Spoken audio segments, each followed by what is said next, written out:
Do you believe that you can create buttons? Do you believe that you can create castles? Do you believe that you can create buttons? Do you believe that buttons are important to create? Does everything have to be bouncing off the wall enthusiasm?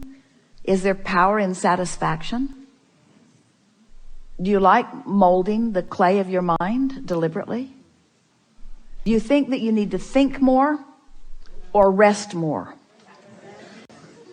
Do you think that you need to try harder or try less? Do you associate trying with action or thinking? Do you need to try to think better thoughts? It was a trap. Do you need to try to think better thoughts? Or do you need to relax into better thoughts? Will the better thought come in the relaxation? Is a better thought already there? Is the better thought a manifestation that will flow into your grid if you will allow it? So, you think that you get more done with your long list of things you need to do? Or do you get more done by allowing yourself more leeway? If we were standing in your physical shoes, we would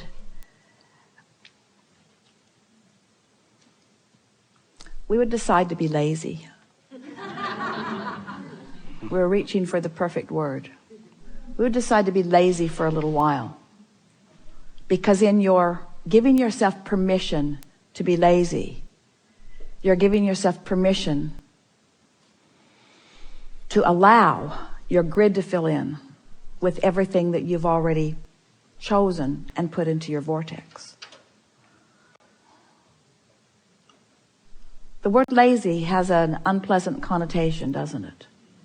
Because it's humans measuring themselves against other humans based upon a flawed premise. And the flawed premise is, the more you do, the more you're worth.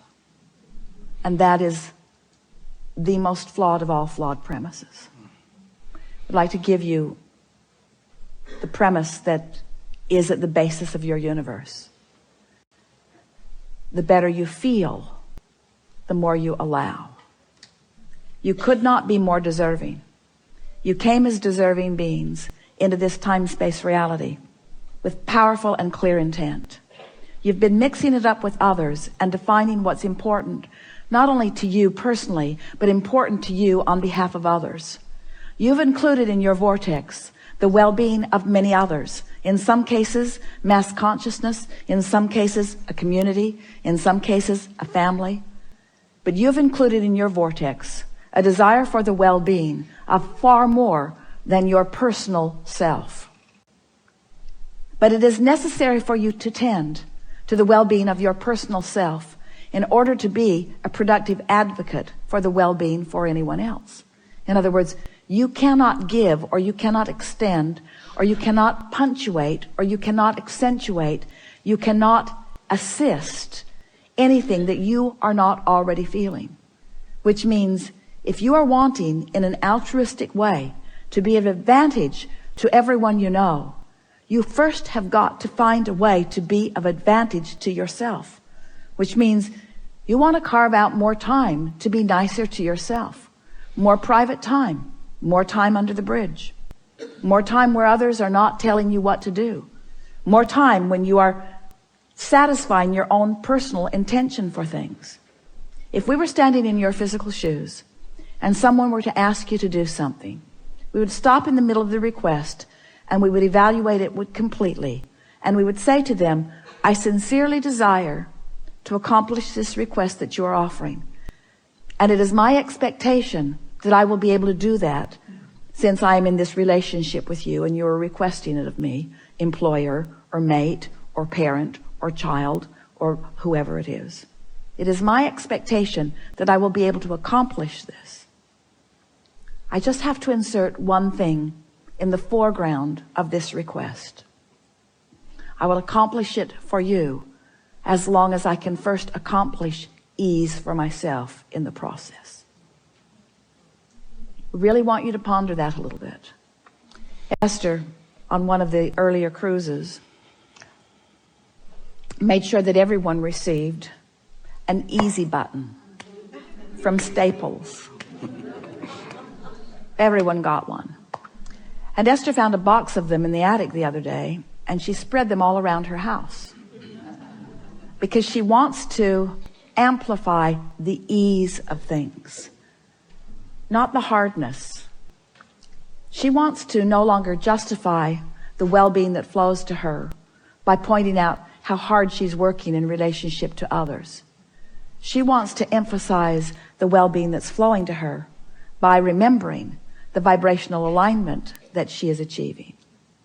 If we were standing in your physical shoes, we would do these things every day and then anything else that you have time for. We would meditate for 15 minutes every day, which means we would quiet our mind with the simple intention of allowing our cork to float. We would go outside no matter what the weather, and we'd move around in it in appreciation of this planet. We would look up and around, and we would find things to acknowledge, and we would talk about them right out loud. Esther walks through her gardens and says to everything, "You are my favorite. You are my favorite. You are my favorite. You are my favorite. You are my favorite stone on the pathway. You are my favorite bird in the tree. You are my favorite flower in bloom. You are my favorite flower not in bloom. You are my favorite tree. You are my favorite bush. You are my favorite frog. You are my favorite frog. You kept me awake all night, but you are still my favorite frog." In other words, so first thing, meditate. Second thing, spend more time outside. Third thing, we would buy a notebook. We would call it My Book of Positive Aspects. And we would fill at least 3, 4, 5 is even better, pages of positive aspects. 5 different subjects, and write the positive aspects of it. Training your vibration into that upward place. And then there is one last thing that if we were standing in your physical shoes, we would do every single day.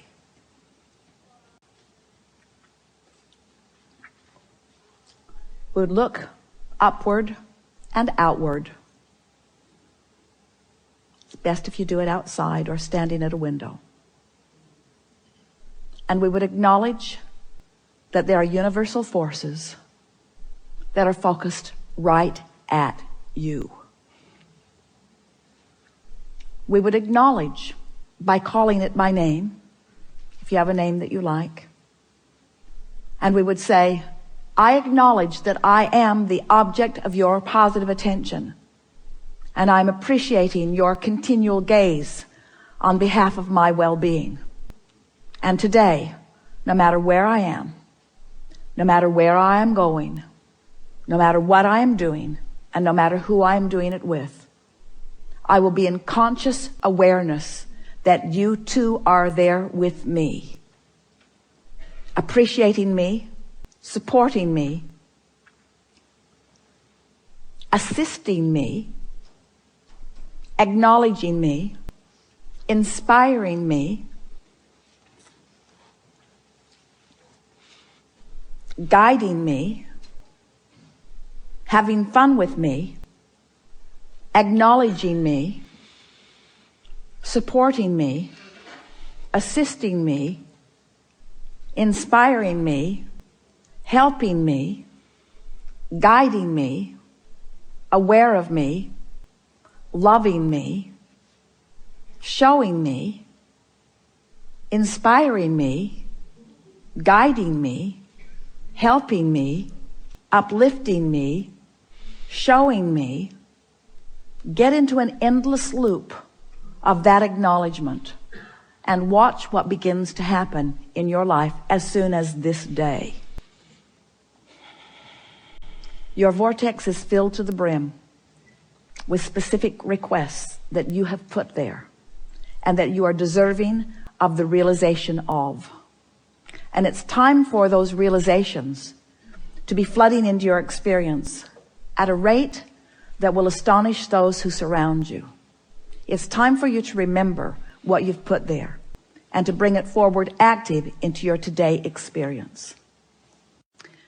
We've been talking to you all day from our appreciation of who you are, but even as we express it from our powerful point of knowing, we know that you don't yet know who you are. You don't, for the most part, understand the important role you play in the expansion of all that is. We stand as the beneficiaries of all of the vortices that you have accomplished, and we revel in them. But it is our powerful desire that you now, here in your physical bodies, allow yourselves to be the recipients of the physical manifestation of those things that you have put there. Because that was the plan. You didn't say, I'll go forth and fill up a vortex full of things that I care about and deny myself of the realization of them. You said, I'll go forth and I'll experience the fullness of that, you see.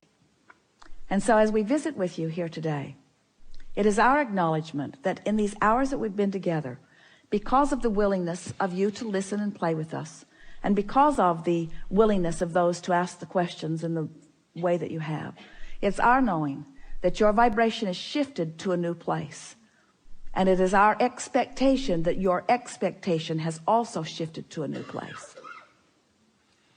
Your life is forever changed, and we don't say that to everyone. We don't say it every seminar. We don't say it every time, but it is true today. Watch for the evidence of it. There is great love here for you. And as always, we remain in the book.